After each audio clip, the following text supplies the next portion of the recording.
있다 하시니는 나의 능력 주 하나님 의심 말라 하시고 불길이를 걸라 하시네.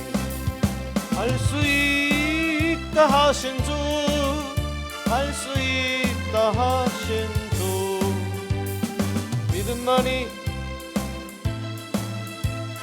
능력이라 하시네. 믿음만이 능력이라 하시네. 할 수 있다 하시니는 나의 능력 주 하나님 나를 바라보시고 능력 준다 하시네. 할 수 있다 하신 주, 할 수 있다 하신 주, 사랑만이 능력이라 하시네. 사랑만이 능력이라 하시네. 할 수 있다 하시니는 나의 능력 주 하나님 주저 말라 하시고 십자가를 지라 하시네. 할 수 있다 하신 주, 할 수 있다 하신 주, 희생만이 능력이라 하시네. 희생만이 능력이라 하시네.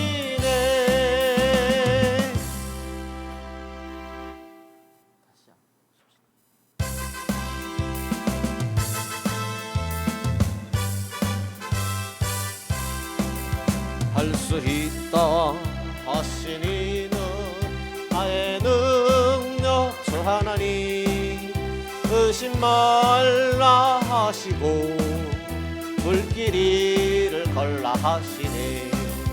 할 수 있다 하신 주, 할 수 있다 하신 주, 믿음만이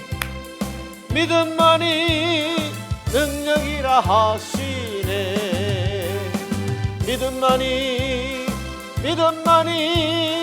능력이라 하시네.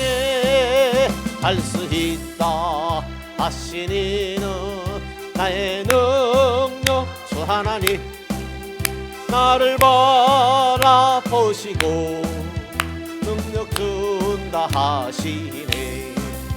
할 수 있다 하신 주, 할 수 있다 하신 주, 사랑만이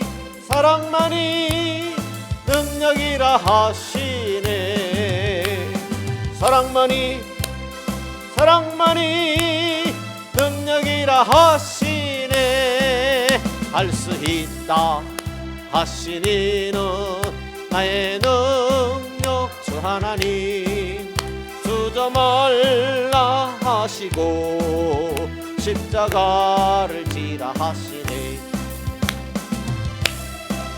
하신 주, 할 수 있다 하신 주, 희생만이 능력이라 하시네. 희생만이 능력이라 하시네.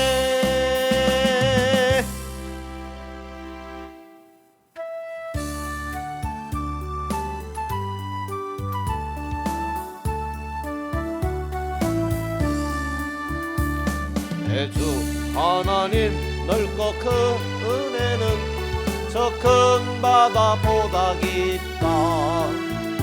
너도 타트를 끌러 깊은 데로 저 한가운데 가보라.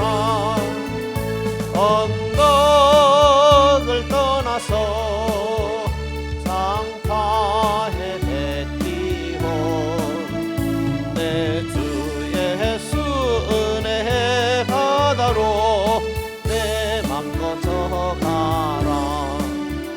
내 너 인생은 저기서 저 큰 바다 물결 보고 흠이 모르는 깊은 바닷속을 한 번에 하려 한번아 언덕을 떠나서 장파에 뛰고 내 주 예수 은혜의 바다로 내 맘 거쳐가라. 많은 사람이 얕은 물가에서 저 큰 바다 가려다가 살싹거리는 작은 파도 보고 마음이 저려서 못 가네. 언덕을 떠나서 상파에 띄고 내 주 예수 은혜의 바다로 내 맘 거쳐가라. 곧 가거라 이제 곧 가거라 저 큰 은혜 바다 향해 저 내 노를 저 깊은 데로 가라. 망망한 바다로 언덕을 떠나서 상파에 띄워 내 주 예수 은혜의 바다로 내 맘 거쳐가라.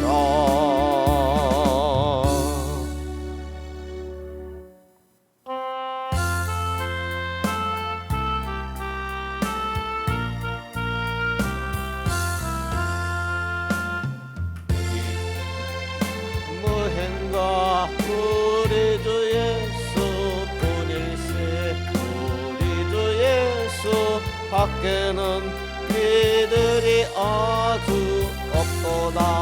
굳건한 반석이시니 그 위에 내가 서리라 그 위에 내가 서리라. 무섭게 바람 부는 밤 물결이 높이 설렐 때 우리 주 크신 은혜의 소망의 덫을 주리라. 굳건한 반석이시니 그 위에 내가 서리라 그 위에 내가 서리라. 세상에 믿던 모든 것 끊어질 그날 되어도 구주의 언약 믿사와 내 소망도 그리라. 굳건한 반석이시니 그 위에 내가 서리라 그 위에 내가 서리라. 바라던 천국 올라가 하나님 전에 대할 때 구주의 의를 힘입어 여시 앞에 서리라. 굳건한 반석이시니 그 위에 내가 서리라 그 위에 내가 서리라. 신앙 고백합니다. 전능하사 천지를 만드신 하나님 아버지를 내가 믿사오며 그 아들 우리 주 예수 그리스도를 믿사오니 이는 성령으로 잉태하사 동정녀 마리아에게 나시고 본디오 빌라도에게 고난을 받으사 십자가에 못 박혀 죽으시고 장사한 지 사흘 만에 죽은 자 가운데서 다시 살아나시며 하늘에 오르사 전능하신 하나님 우편에 앉아 계시다가 저리로서 산 자와 죽은 자를 심판하러 오시리라. 성령을 믿사오며 거룩한 공예와 성도가 서로 교통하는 것과 죄를 사하여 주시는 것과 몸이 다시 사는 것과 영원히 사는 것을 믿사옵나이다. 아멘.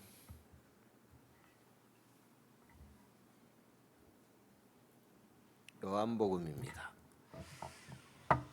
4장입니다.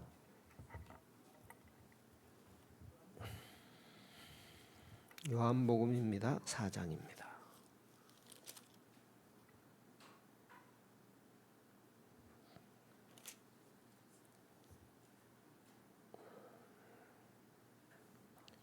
요한복음 4장 찾으셨으면 23절입니다. 23절 찾으셨으면 함께 읽겠습니다. 23절 아버지께 참으로 예배하는 자들은 신령과 진정으로 예배할 때가 오나니 곧 이때라. 아버지께서는 이렇게 자기에게 예배하는 자들을 찾으시느니라. 아멘. 신령과 진정으로 예배하는 자를 하나님은 찾으시느니라 그랬습니다. 예배에 대해서 생각하겠습니다. 예배가 중요하다라는 것은 잘 알고 있지만 하나님께서 성경을 통해서 우리에게 예배에 대해서 어떤 교훈을 주시는가, 예배는 어떻게 드려야 되는가, 또 예배란 무엇인가라는 것을 알아야 되겠지요. 예배라는 교과서를 참 이렇게 가지고 우리가 공부한 적이 없잖아요.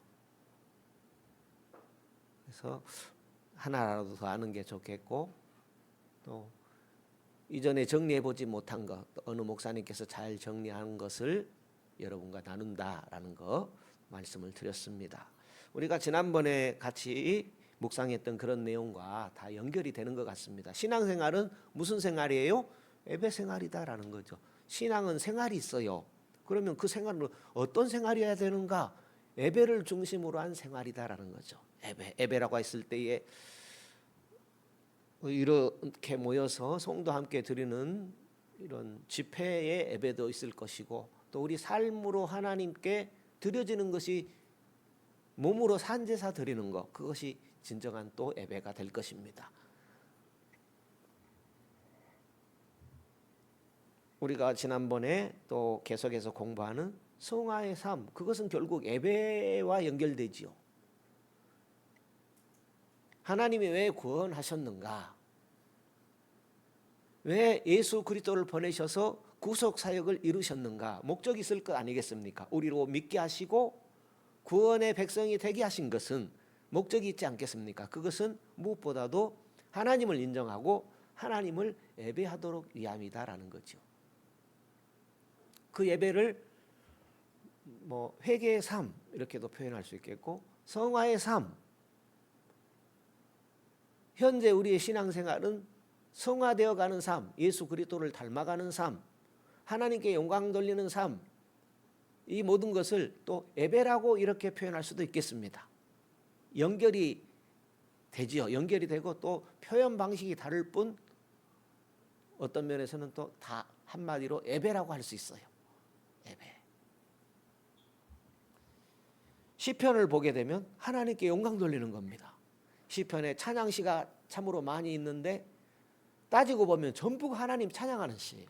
잘 돼도 하나님을 찬양하고, 안 돼도 하나님을 찬양하고, 실패도 하나님을 찬양하고, 하나님을 찬양하는 것이 인간의 본분이다라는 거죠. 그 하나님을 잊지 않는 것. 예배의 중요성에 대해서 지난번에 우리가 살펴보았는데요. 예배의 중요성. 왜냐하면 하나님은 예배하는 자들을 찾으시느니라 그렇게 말씀하셨습니다. 예배는 전 성경에서 강조하고 있다라고 했죠. 그 가운데 여러 구절이 있는데 몇 구절만 생각해 봤죠. 다시 한번 좀 짚어본다면요. 출애굽기 10장에 보면 일계명에 대해서 아주 길게 써놨어요. 하나님께서 규례와 계명과 율법 등의 기준을 세우기 시작할 때에 맨 먼저 하신 말씀이 나 외에 다른 신을 두지 말라 하시면서 이렇게 말씀했죠.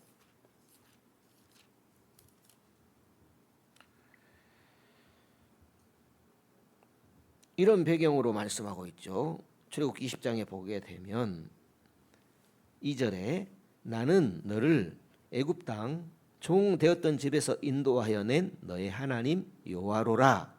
너는 나 외에 다른 신들을 내게 있게 말지니라. 너를 위하여 새긴 우상을 만들지 말고 또 위로 하늘에 있는 것이나 아래로 땅에 있는 것이나 땅 아래 물속에 있는 것에 아무 형상이든지 만들지 말며 그것들에게 절하지 말며 그것들을 섬기지 말라. 나 여호와 너희 하나님은 질투하는 하나님인즉 나를 미워하는 자의 죄를 갚되 아비로부터 아들에게로 3세대까지 이르게 하거니와. 이런 식으로 말씀을 하고 있습니다. 그러니까 이 말씀은 오직 하나님께만 예배하라. 한 절 더 보면 나를 사랑하고 내 계명을 지키는 자에게는 천대까지 은혜를 베푸느니라. 그러면 하나님을 섬기는 것, 오늘 우리는 하나님의 뜻을 알고 하나님의 계명을 지켜야 됩니다. 하나님의 뜻이 하나님의 계명이죠. 하나님의 계명이 하나님의 뜻이죠. 예, 그것은 우리가 지킬 때 그것이 예배가 되죠. 하나님의 뜻은 하나님의 말씀대로 살라라는 거지요. 그것이 예배다라는 거죠. 그것이 예배다라는 거 우리가 충분히 이해할 수 있죠. 또 성막을 건립할 때 성막을 통해서 예배의 중요성을 알려주셨죠. 애굽에서 이스라엘 백성들을 구원해서 광야 생활할 때에 성막을 만들라고 그랬죠. 그 성막을 중심으로 이스라엘 백성들로 이동하게 했는데 그 성막을 중심으로 살게 한 것은 예배였다라는 거죠. 예배는 뭐냐면 하나님과 떨어지지 않는 것을 말하는 것입니다.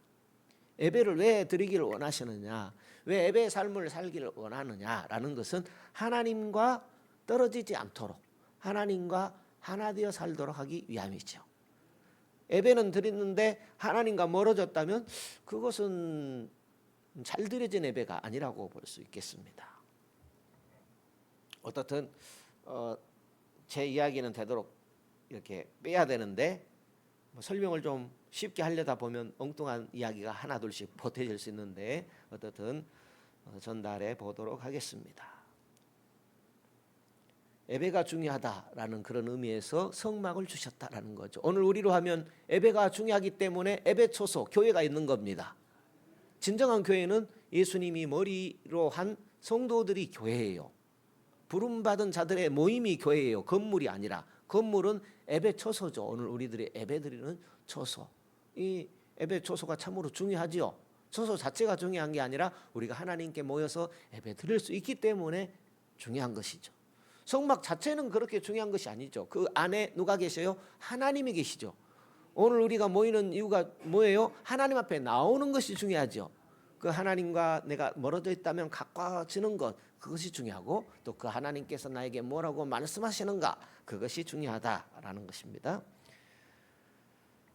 이렇게 예배가 중요하다라는 것이고, 수랍들도 마찬가지다 그랬죠. 수랍은 천사들을 의미한다고 볼 수 있는데요. 이사야 선지자를 통해서 말씀했지요. 읽어드리면 이사야 6장 1, 2절에 이렇게 되어 있습니다. 우시야 왕의 죽던 해에 내가 본즉 주께서 높이 들린 보좌에 앉으셨는데 그 옷자락은 성전에 가득하였고 스랍들은 모셔 섰는데 각기 6날개가 있어 그 둘로는 얼굴을 가리었고 그 둘로는 그 발을 가리었고 그 둘로는 날며, 우리가 익히 알고 있는 그런 내용입니다. 이 날개는 6개가 있는데 천사가 몇 명이라 해야 될까요? 천사가 여럿이 있는 것 같아요. 그런데 그 천사마다 날개가 6이 있어요.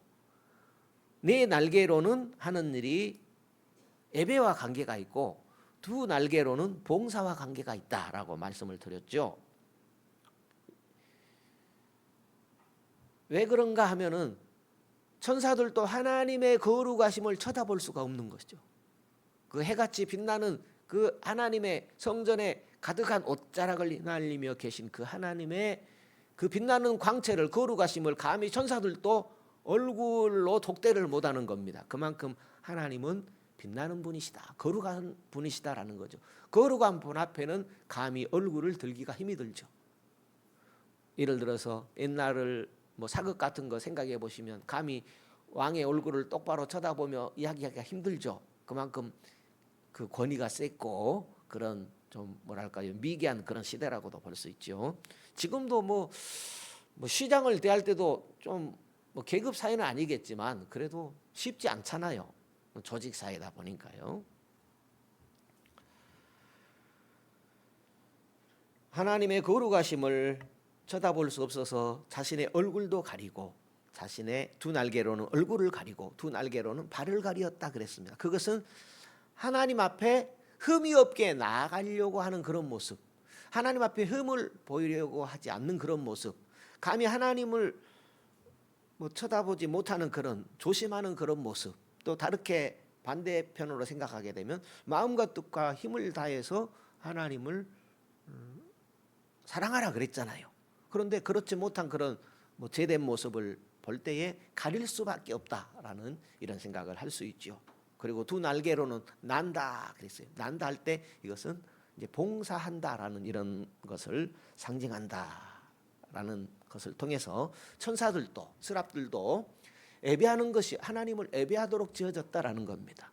천사들도 하나님을 예배하는 것이 그들의 본분이다라는 것을 이런 성경 말씀을 통해서 찾아볼 수 있다 그랬습니다. 그리고 신약 성경에서 로마서 12장이었습니다. 로마서 12장 말씀드렸죠. 11장까지는 예수 그리스도의 복음의 놀라운 그 은혜, 복음의 구속 목적 계획, 또 죄인을 향하신 하나님의 말씀은 이런 것이다. 하나님의 이런 사랑이다라는 것을 말씀하고 12장에 가서 1절부터 그러므로 형제들아 내가 하나님의 모든 자비하심으로 너희를 권하노니 너희 몸을 하나님이 기뻐하시는 거룩한 산제사로 드리라. 이렇게 예배에 대해서 말씀하고 있죠. 이 하나님이 받으시는 거룩한 산제사는 바로 너희가 마땅히 드려야 할 영적 예배다 그랬습니다. 영적 예배. 우리가 하나님께 드리는 예배는 영적 예배다라는 거지요. 그 영적 예배는 몸으로 하나님께서 받으심직하게 드리는 산제사가 돼야 된다라는 겁니다. 몸으로 드린다라는 거죠. 몸으로는 삶으로 내 마음과 생각과 내 영을 동원해서 드리는 것. 하나님이 기뻐하신다라는 것은 하나님이 받으시는 그런 제사 예배를 드린다라는 것. 지난번에 나눴던 말씀입니다. 그러면 또 지난번에도 말씀을 나눴지만 익히 다 아시는 내용입니까? 그래서 또 들어볼 만합니다. 우리는 또 잊어버리고요. 그리스도인들에 대해서 그리스도인이란 무엇인가, 또 그리스도인이 얻는 유익이 무엇인가에 대해서 로마서 1장에서 11장까지 말씀하고 있어요.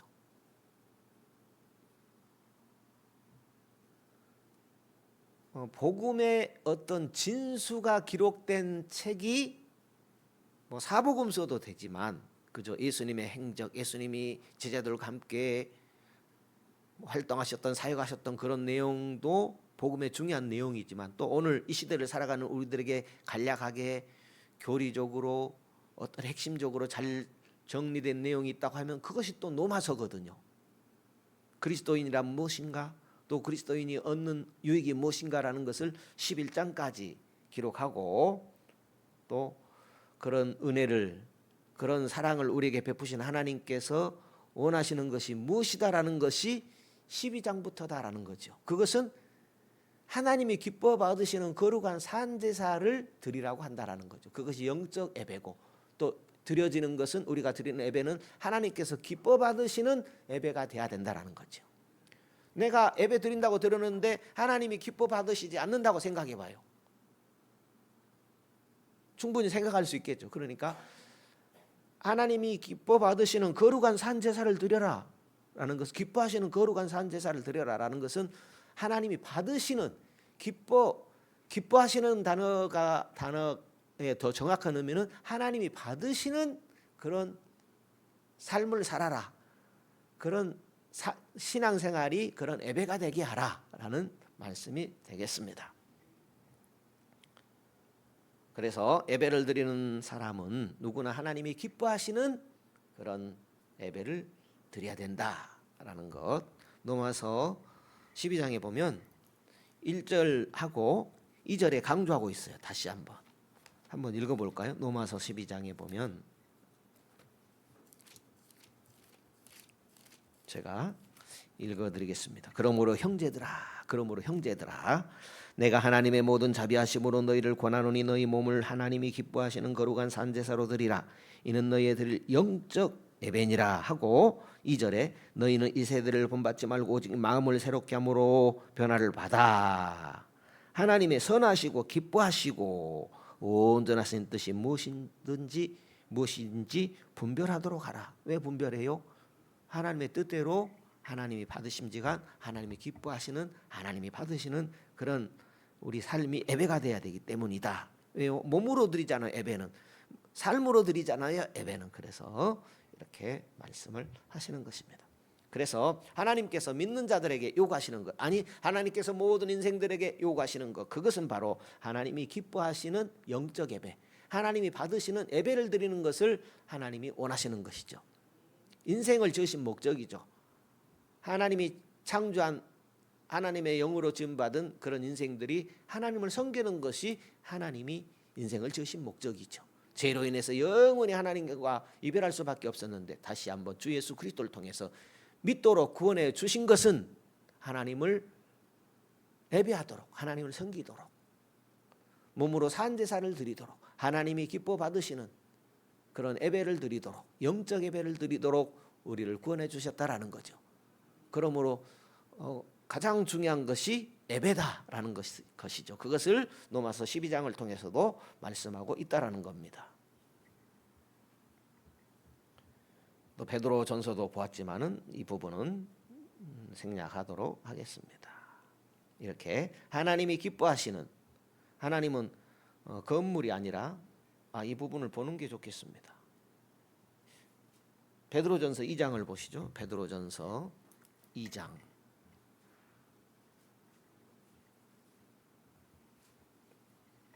베드로전서 2장입니다.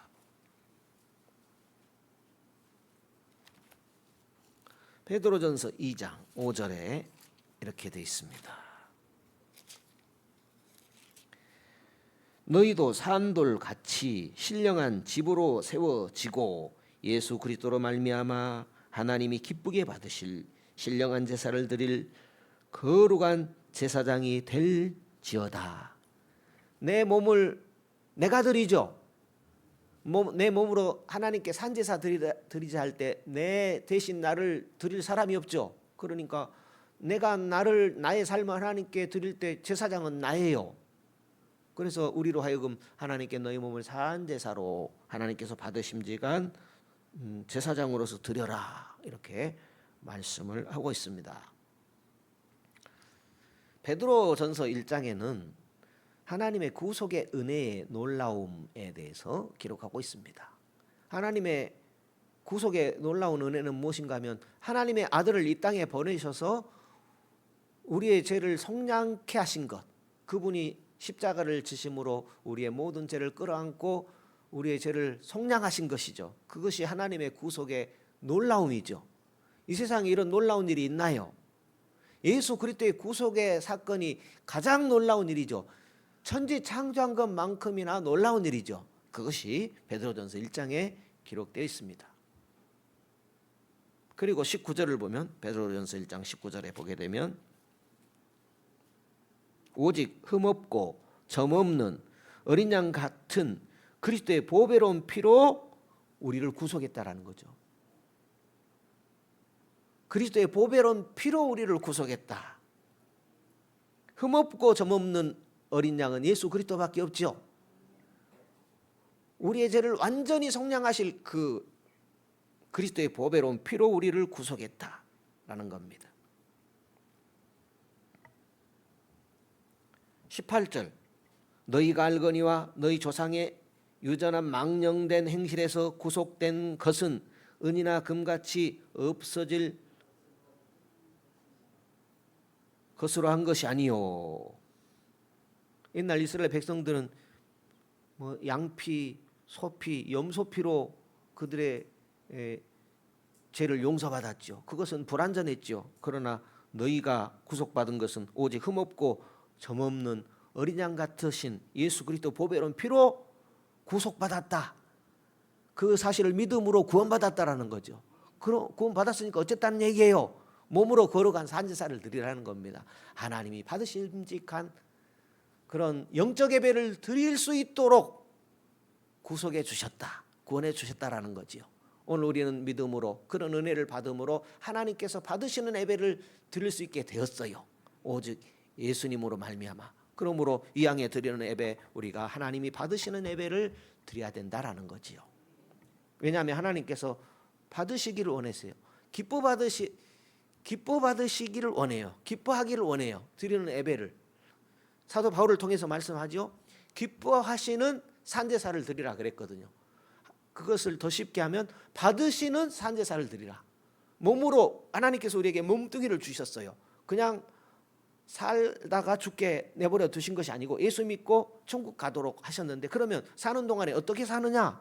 몸으로 하나님께서 받으시는 산 제사를 드리라. 그것이 영적 예배다라는 거죠. 그러니 오늘 우리가 모여서 이렇게 형식적인 예배 드리는 것도 중요하겠지만은 삶 속에서 하나님이 받으시는 기뻐하시는 삶을 살아가는 것, 그것이야말로 우리가 몸으로 드리는 영적 예배가 되는 것입니다. 베드로전서 2장에 보면 2절에 갓난아이들 같이 순전하고 신령한 젖을 사모하라. 이는 이로 말미암아 너희로 구원에 이르도록 자라게 하려 함이라. 너희가 주의 인자하심을 맛보았으면 그리하라. 주의 인자하심을, 하나님이 살아계심을 믿으면 그리하라는 겁니다. 또 5절에 대해서 5절에 보면 너희도 산돌같이 신령한 집으로 세워지고 예수 그리스도로 말미암아 하나님이 기쁘게 받으실 신령한 제사를 드릴 거룩한 제사장이 될지니라. 방금 전에 읽었던 말씀이죠. 산돌 같은 신령한 집으로 세워지고, 그렇게 어려운 말씀은 아닙니다. 우리가 신자는 그리스도와 연합하여 사는 사람입니다. 예수 그리스도를 머리로 한 그리스도와 연합된 사람들이 신자입니다. 우리가 예수를 믿는 것은 예수와 하나 되었다는 것을 의미합니다. 그래서 예수와 하나 된 나는 신자다라는 믿음으로 살아가야 됩니다. 아, 예수님 눈에 안 보이는데 나 하나님께 죄도 많이 지었는데, 그럴지라도 예수 믿는 자들은 성령이 우리로 믿게 하신 것은 예수님이 내 삶에 찾아오셨다라는 거죠. 예수님과 하나 되지 않고는 그런 믿음을 믿을 수 없다라는 거죠. 이런 믿음을 우리가 가져야 됩니다. 그런 믿음뿐만 아니라 신자는 그리스도 하나 될 뿐만 아니라 다른 신자와도 하나 된 사람이 신자입니다. 그리스도인이라 할 때 그리스도인은 예수 하나 된 사람이요, 그리스도인은 예수 믿는 사람과도 하나 된 사람. 왜요? 왜 그렇습니까? 지난번에도 신자는 예수 그리스도를 머리로 하여 예수 그리스도와 연합해서, 머리로 했다는 것은 머리와 손은 연결되어 있죠. 머리와 발은 연결되어 있죠. 머리와 가슴이 연결되어 있죠. 그러니까 우리의 머리 대신 예수님과 우리는 하나라는 얘기예요. 그러면 손과 발은 하나여 떨어져 있어요. 맞습니다. 머리가 예수님이라면 예수님의 손이 되고 예수님의 발이 되는 신자도 서로 하나 되어 있는 것입니다. 이것이 연합이죠. 그런 의미에서 그런 인식을 갖고 이 말씀을 이해할 수 있습니다. 보시죠. 5절 너희도 산돌은 예수 그리스도죠.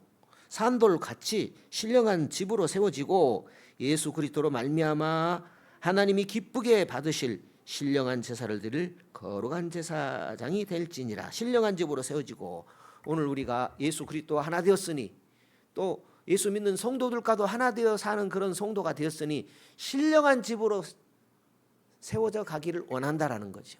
누가요? 하나님이 그러신다라는 거죠. 사도 베드로를 통해서 우리에게 말씀하고 있습니다. 그러니까 하나님은 어디에 계셔요? 하나님은 어떤 잘 지어진 건물에 계신 것이 아니라, 하나님은 여기 있다 저기 있다가 아니라 너희 안에 있느니라라는 거죠. 그 말씀입니다. 예수 그리스도를 머리로 한 예수 이름으로 모인 두세 사람 가운데 하나님이 계신다라는 것입니다. 그렇게 신령한 집으로 세워져 가라라는 것입니다. 그곳에 하나님이 함께 하겠다라는 것입니다.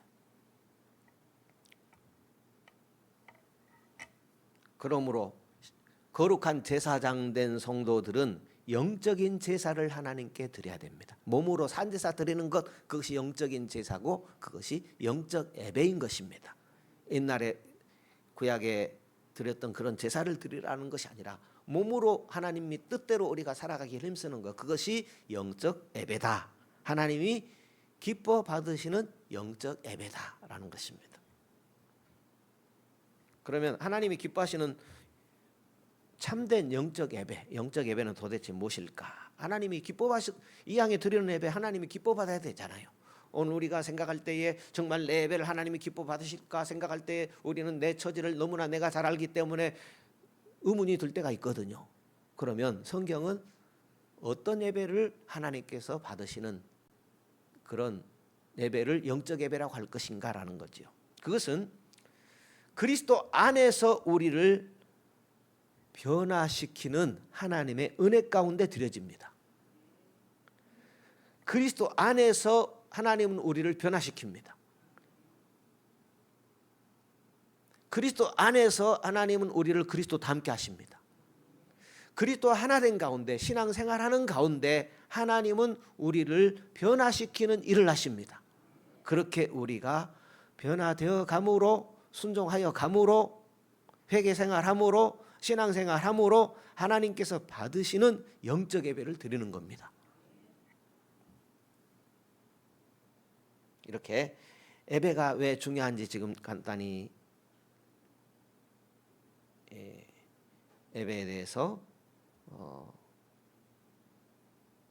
여러 구절들을 살펴보았습니다. 그러면 예배가 왜 중요한지라는 것입니다. 먼저는 성경 전체가 예배의 중요성을 말씀하고 있다라는 거 여러분 믿으셔야 됩니다. 언제 우리가 다 연구해보고 예배의 중요성을 깨닫겠어요? 오늘 여러분들 주일날 예수 믿은 순간부터 예배 드리고 이렇게 수요일날도 예배 드리잖아요. 그러니까 또 성경을 통해서도 예배의 중요성을 말씀하고 그러니까 예배는 하나님께서 가장 중요하게 여기시는 것이다. 신앙생활 중에 가장 중요한 것은 예배다라는 거 성경 전체가 강조한다라는 거 꼭 기억하시고 방금 몇 구절 신구약 성경 지난번에도 나누었지만 오늘 또 다시 나누었는데 예배의 중요성에 대해서 성경이 말씀하고 있다라는 것입니다. 예배가 왜 중요해요? 성경이 중요하다고 말씀한다라는 거예요. 자, 다시요. 예배가 중요한 이유 첫 번째 왜 중요해요? 성경이 중요하다고 말씀한다라는 거예요. 자, 다시 예배가 왜 중요해요? 성경을 통해서 하나님이 중요하다고 말씀했기 때문에 중요해요. 천사도 예배가 중요하고 더군다나 사람은 누구든지 예배 드리는 것이 가장 중요해요. 하나님을 예배하는 것, 하나님 뜻대로 살아가는 것. 왜 우리를 구원해 줬어요? 하나님 뜻대로 살려고. 아담을 왜 만들었어요? 하나님 뜻대로 예배하라고. 하나님을 예배하라고. 하나님을 가까이 하라고. 하나님과 하나 되라고요. 하나님과 같이 살자고. 그것입니다. 예배는 어떻게 죄인이 하나님과 같이 살아요? 예배함으로 같이 사는 거거든요.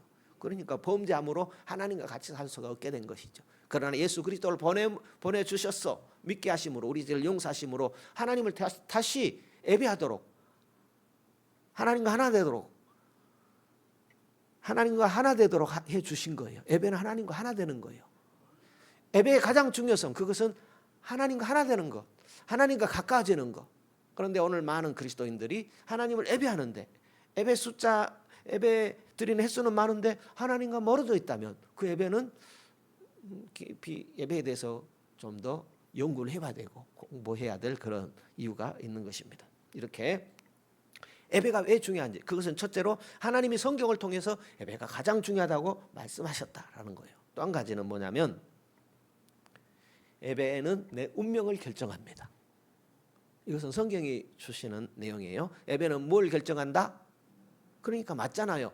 하나님이 왜 예배를 그렇게 성경을 통해서 중요하다고 말씀하셨을까? 왜 예배가 가장 중요하다고 했을까? 왜 인간을 하나님이 만드셨을까? 예배하도록. 그러면 도대체 왜 예배해야 될까? 그것은 운명을 결정한다라는 겁니다.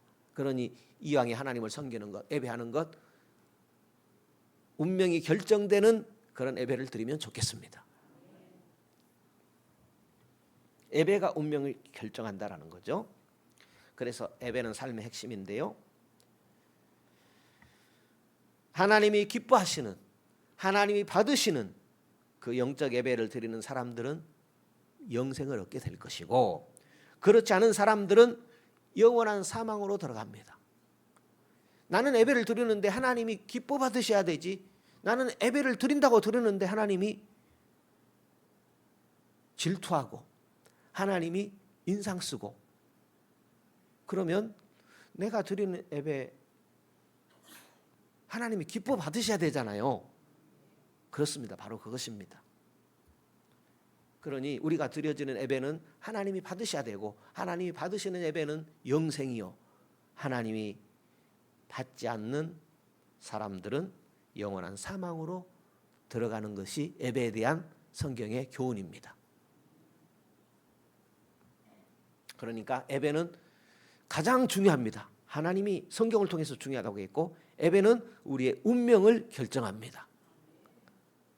우리로 하여금 정신이 번쩍 뜨게 하는 그런 말씀 아닙니까? 그리고 예배는 두 가지로 드려집니다. 두 가지로만 드려집니다. 하나님께서 받으시는 예배나 받으시지 않는 예배냐, 두 가지로 나눠집니다. 예배는 하나님이 받으시는 예배냐, 받으시지 않는 예배냐. 하나님이 받으시는 예배, 하나님이 기뻐하시는 예배는 영생이요, 하나님이 받지 않는 예배는 사망이요. 그렇게 되는 겁니다. 그렇게 돼 있어요. 예배를 통해서 성경이 주시는 교훈은 그리 되었습니다. 그러면 대부분의 세상의 사람들이 하나님께서 기뻐하시는, 하나님이 받으시는 예배를 드릴까라는 거죠. 우리의 질문입니다. 또 나의 스스로에 대한 그런 질문을 해봐야 되겠습니다. 성경은 받는 예배와 받지 않는 예배를 말씀하고 있습니다. 맨 처음부터 말씀하고 있죠. 가인의 제사와 아벨의 제사를 통하여 하나님께서 받으시는 예배와 받지 않는 예배를 말씀하고 있습니다. 가인과 그 제물, 아벨과 그 제물. 야곱과 에서를 통해서 하나님께서 받으시는 사람, 하나님께서 받지 않는 사람을 말씀하고 있죠. 에서의 길은 하나님께서 받으시는 길이 아니죠. 야곱의 길을 하나님께서 받으시는, 그런 예배로 말하면 야곱의 삶을 하나님께서 받으시는 것이죠. 이스마엘과 이삭을 볼 때에 하나님께서는 이스마엘의 길이 아닌 이삭의 삶을 하나님께서 받으시는 것이죠. 오늘날에도 종국에는 모든 사람들이 구원을 받게 될 것이다 하는 사람들이 있다고 합니다. 사실이 아니라는 것이죠. 종국에는 모든 사람들이 구원을 받아요? 하나님이 그런 말 하신 적이 있을까라는 거지요. 성경에 두 가지 예배만을 말씀하십니다. 받으시는 예배와 받지 않는 예배. 받으시는 예배는 하나님이 기뻐하시는 예배예요. 받지 않는 예배는 기뻐하시지 않는 예배가 되겠죠. 그러면 먼저 하나님께서 받지 않는 예배를 생각해 보겠습니다. 왜냐하면 내가 예배 드리는 사람 맞죠? 저와 여러분 하나님을 예배하는 사람이거든요. 그러면 우리의 예배 생활, 신앙생활에 있어서 하나님께서 기뻐하시지 않는 모습이 있다면 기뻐하시는 예배가 될 수 있도록 달라져야 되겠죠. 그래서 하나님께서 받지 않는 예배에 대해서 생각해 보겠습니다. 하나님께서 받지 않는 예배는요, 거짓 신들에게 예배하면 받지 않으십니다. 거짓 신들. 흔히들 말하기를 잘 모르기 때문에 나름대로 신을 예배하는 사람들이 있지요. 하나님을 모르니까 내 나름대로 신을 섬길 수밖에 없잖아요. 하나님을 모르잖아요. 하나님을 아는 분이 어디 있어요? 오늘 우리가 하나님을 알아서 믿나요? 하나님이 찾아오셨죠? 우리 삶 가운데 찾아오셨죠? 하나님을 내 생각해 보니까 나는 석가모니가 신일 것 같아요. 내가 생각해 보니까 나는 공자님이 신일 것 같아요. 그것이 사람들이 나름대로 자기 나름대로 신을 섬기는 모습이 아니겠습니까? 그러나 우리는 그렇게 해서 내 생각해서 연구해서 비교해 보아서 하나님을 섬기는 사람들이 아니잖아요. 사람들은 잘 모르기 때문에 나름 신을 예배하지요. 그 사람들을 나무라고 할 수는 없지 않습니까? 그러나요, 만일에 그들이 나름 성실하게 예배를 드렸어요. 나는 공장님이 신이라고 생각해. 석가모니가 신이라고 생각해서 나름 성실하게 예배했다면 하나님은 틀림없이 그 사람의 예배를 받아주실까요? 왜냐하면 하나님을 몰랐어요. 모르니까 나름대로 그 석가모니를 신이라고 생각해서 그 사람이 성실하게 예배했다면 하나님은 그 예배를 받아주실까라는 거죠. 그럴싸잖아요. 그렇게 생각해 볼 수 있잖아요. 성경의 대답은 결코 그렇지 않다라는 거죠. 결코 받을 수 없다라는 거죠. 그것은 로마서 1장에 기록되어 있습니다. 하나님 아닌 대상을 예배하는 것, 하나님께서는 받지 않습니다. 하나님은 하나님을 예배하지 않는 것은 받지 않습니다. 하나님은 하나님을 예배하는 것을 받으십니다. 그래서 하나님은 질투하신 하나님이다. 아까 출애굽기 20장에서 또 살펴보았죠. 출애굽기 34장에도 기록되어 있고요. 하나님은 다른 신을 예배하는 것을 그냥 두고 보실 수 없는 하나님이죠. 그러니 다른 신을 섬기는데 하나님이 그 예배를 받을 수가 없는 것입니다. 그리고 세상 거짓 신들에 대한 예배, 거짓 신들에 대한 예배, 로마서 1장에 보면 방금 이 내용인데요. 제가 읽어드리겠습니다. 로마서 1장 21절 상반절에 보게 되면 하나님을 알되 하나님에게 영화롭게도 아니하며 감사치도 아니하며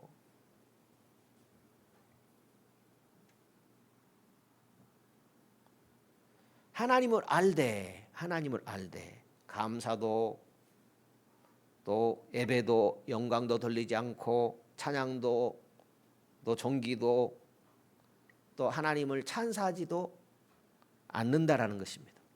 하나님의 예배하기를 거절한다라는 것입니다. 그러니까 하나님께서 받으실 수 없다. 그렇게 기록이 되어 있습니다. 그래서 하나님께서 저희를 더러움과 부끄러운 욕심에 내어버려 두신다. 결국 심판을 당하도록 버려두신다 하고 기록이 되어져 있습니다. 하나님을 알지만 하나님을 예배하기를 거절하는 것.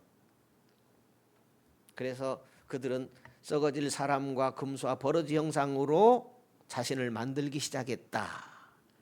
다른 말로 우상에게로 돌아선 것이다. 이렇게 기록하고 있습니다. 모든 사람들이 예배를 드립니다. 그러나 그들이 하나님을 거절할 때에 그들은 자신들이 지어낸 거짓 신들을 예배하게 될 것입니다. 이 거짓 신들은 기본적으로 두 가지로 나누어집니다. 거짓 신들은 성경에서 두 가지로 표현이 됩니다. 세상의 물질적 신, 세상의 물질적 신들이 있습니다. 세상의 물질적 신의 한 가지에는 부의 신, 다 부하고 싶어 해요. 그죠? 욥기서에 잘 나타납니다. 욥기서 31장 24에서 28절에 이렇게 기록되어 있어요. 욥의 고백입니다. 내가 언제 금으로 내 소망을 삼고 정금더러 너는 내 의리하는 바라 하였던가. 언제 재물의 풍부함과 손으로 얻은 것이 많음으로 기뻐하였던가. 언제 태양의 빛남과 달에 명랑하게 운행되는 것을 보고 내 마음이 가만히 유혹되어 손에 입맞추었던가. 이 역시 재판장에게 벌받을 죄악이니 내가 그리하였으면 위에 계신 하나님을 배반할 것이니라. 이제 이런 내용이죠. 내가 내 소유를 예배하거나, 욥은 동방의 거부라고 그랬어요. 그런데 내가 그런 많은 재물을 가졌지만 그것을 예배하거나, 또 내가 몸담은 작은 세상을 예배하거나, 또 내 손에 입맞추고 돌아다닌다면 하나님을 부인한 것이다라는 겁니다. 그런데 욥은 그렇게 하지 않았다라는 겁니다. 욥은 그렇게 하지 않았다라는 것입니다. 그러나 사람들은 그렇게 한다라는 거죠. 여러분, 예수 믿지만 내가 좀 가진 것이 많아요. 목포에서 손가락 안에 드는 거부라고 생각해 봐요. 나는 목에 힘이 굉장히 들어갈 것 같아요. 여러분은 어쩔지 모르겠는데 예. 부러울 것 없으니까 내 목에 막 힘이 굉장히 들어갈 것 같아요.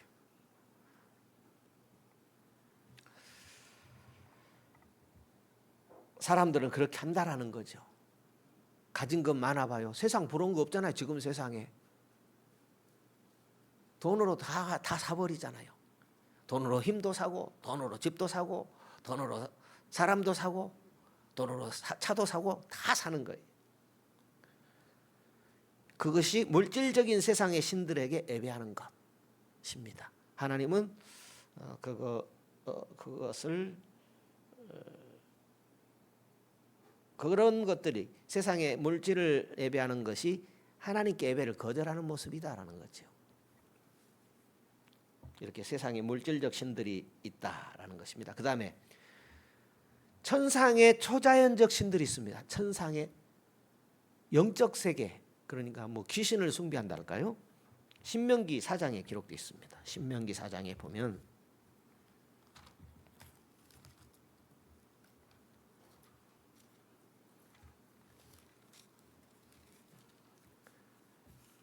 (14절에) 신명기 4장 14절에 그때에 여호와께서 내게 명하사, 맞나요? 예. 규례와 법도를 교훈하게 하셨나니 이는 너희로 건너가서 얻을 땅에서 행하게 하려 하심이니라. 여호와께서 호렙산 화염 중에서 너희에게 말씀하시던 날에 너희가 아무 형상도 보지 못하였은즉 너희는 깊이 삼가라. 두렵건대 스스로 부패하여 자기를 위하여 아무 형상대로든지 우상을 새겨 만들 때 남자의 형상이라든지 여자의 형상이라든지 땅에 있는 아무 짐승의 형상이라든지 하늘에 나는 아무 새의 형상이라든지 땅에 기는 아무 곤충의 형상이라든지 땅 아래에 물 속에 있는 아무 어족의 형상이라든지 만들까노라. 그럴 수 있다라는 거죠. 그러면 안 되는데, 또 들었건대 내가 하늘을 향하여 눈을 들어 일월 성신, 별신을 섬기고 달신을 섬기고 해를 신으로 섬기고 하는 그런 것들을 말해요. 하늘의 군중 곧 너희 하나님 여호와께서 천하 만민을 위하여 분정하신 것을 보고 창조물을 보고 미혹하여 그것에 경배하며 섬길까 무섭다라는 거지요. 모세를 통해서 하나님께서 이스라엘 백성들에게 주시는 말씀이죠. 출애굽 2세들에게 이제 이미 출애굽기에 설명을 했죠. 모세가 부모 세대에게 부지런히 가르쳤어요. 그런데 이제 좌우를 분별치 못하는 20세 이하 이제 가나안 땅에 들어갈 이 다음 세대들은 하나님에 대해서 아무것도 몰라요. 그래서 모세가 왜 모르냐면 아버지 어머니가 하나님을 제대로 섬기지 않았어요. 우상 섬기고 맨 원망 불평하고 하니까 40년 동안 모세의 입을 통해서 가르쳤지만 모세가 다시 설명을 해야 했어요. 그래서 신명기서는 가나안 땅에 들어갈 출애굽 2세들에게 모세가 다시 설교한 거예요. 그 전에 했던 말씀인데 다시 풀어서 설교한 말씀입니다. 천상의 초자연적인 그런 존재들에게 예배할 수 있다라는 거죠. 그것에 대해서 경고하는 거죠. 경고. 그것은 하나님께서 받지 않는다라는 거죠. 그런데 누가 그래요? 두렵다는 거예요. 누가? 이제 출애굽 2세들이 부모 세대들은 광야에서 다 죽고 출애굽 2세들은 가나안 땅에 들어가는데 두렵다는 거예요. 그러면 그렇게 한다라는 겁니다. 하나님 알고 계세요.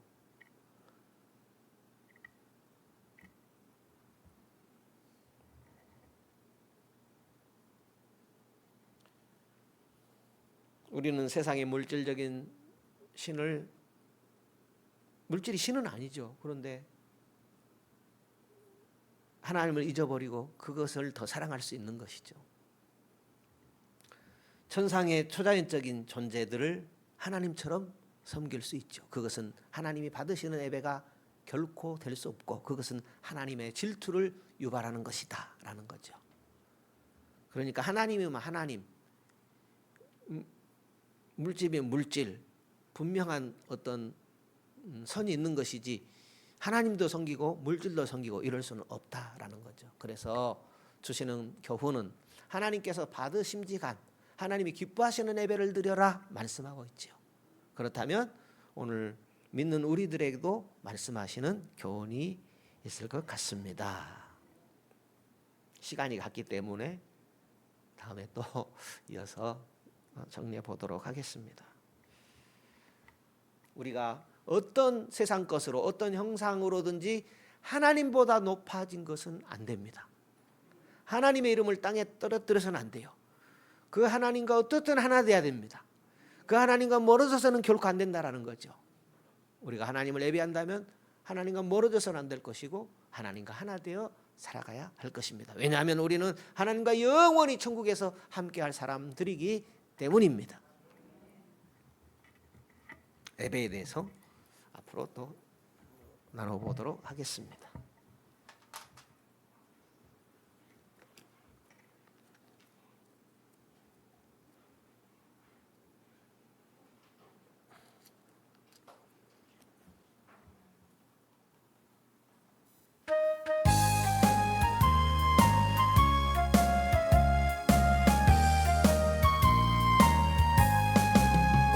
내가 매일 기쁘게 설레길 행함은 주의 팔이 나를 안보함이요 내가 주의 큰 복을 받는 참된 비결은 주의 영이 함께함이라 성령이 계시네 할렐루야 함께하시네 좁은 길을 걸으며 밤낮 기뻐하는 것 주의 영이 함께함이라 전에 죄에 빠져서 평안함이 없을 때 예수 십자가의 공로 힘입어 그 발 아래 엎드려 참된 평화 얻음은 주의 영이 함께함이라 성령이 계시네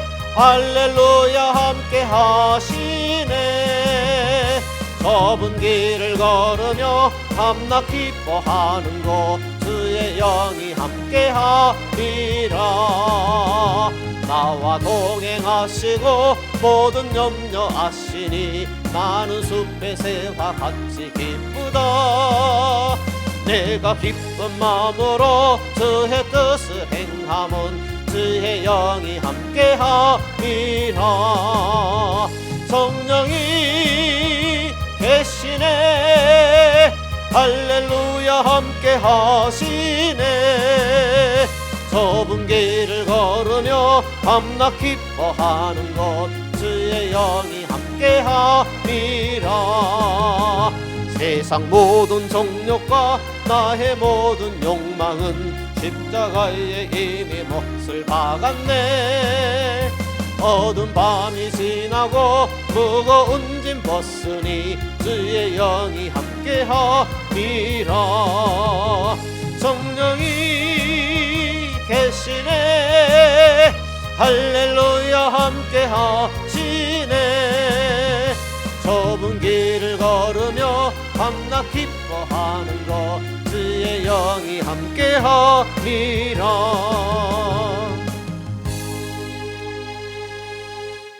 주님 은혜 고맙고 감사합니다. 저희들의 발걸음을 이 밤에도 주님 앞으로 인도해 주시고 주님 말씀에 귀 기울이게 하셨습니다. 마땅히 예배할 하나님을 예배하게 하는 그런 은혜를 허락하여 주셨습니다. 우리의 하나님께 드려지는 그 예배 헛되지 않도록 마음을 다하고 성품을 다하고 힘을 다하여 하나님을 예배함으로 하나님께서 우리 영혼이 잘된 같이 범사도 잘되고 강건케 하시는 그런 은혜가 충만한 하나님 우리를 기뻐 받으시는 사한 제사를 드리는 그런 영적 예배가 돼야 되겠습니다. 우리의 삶을 돌아볼 때에 하나님의 눈살을 찌푸리게 할 때가 많은 것을 고백할 수밖에 없습니다. 하나님 항상 내 자신을 말씀에 비춰보고 성령의 은혜로 비춰보는 가운데 하나님께서 기뻐 받으시는 그런 우리의 삶 산제사 드리는 영적 예배가 되어지기를 원합니다. 이 밤에도 우리의 발걸음 인도해 주셨습니다. 이후에도 우리의 발걸음이 하나님의 은혜의 인도함을 받는 그런 복된 발걸음 우리의 몸으로 거룩한 산제사를 드리는 그런 복된 삶이 되어지기를 원합니다. 이후에도 우리 함께 하실 주님 영광을 돌려며 거룩하신 예수님 이름으로 기도드리옵나이다. 아멘. 하늘에 계신 우리 아버지여, 이름이 거룩히 여김을 받으시오며 나라 위에 임하옵시며 뜻이 하늘에서 이룬 것 같이 땅에서도 이루어지이다. 오늘날 우리에게 일용할 양식을 주옵시고 우리가 우리에게 죄 지은 자를 사하여 준 것 같이 우리 죄를 사하여 주옵시고 우리를 시험에 들게 하지 마옵시고 다만 악에서 구하옵소서. 대개 나라와 권세와 영광이 아버지께 영원히 있사옵나이다. 아멘.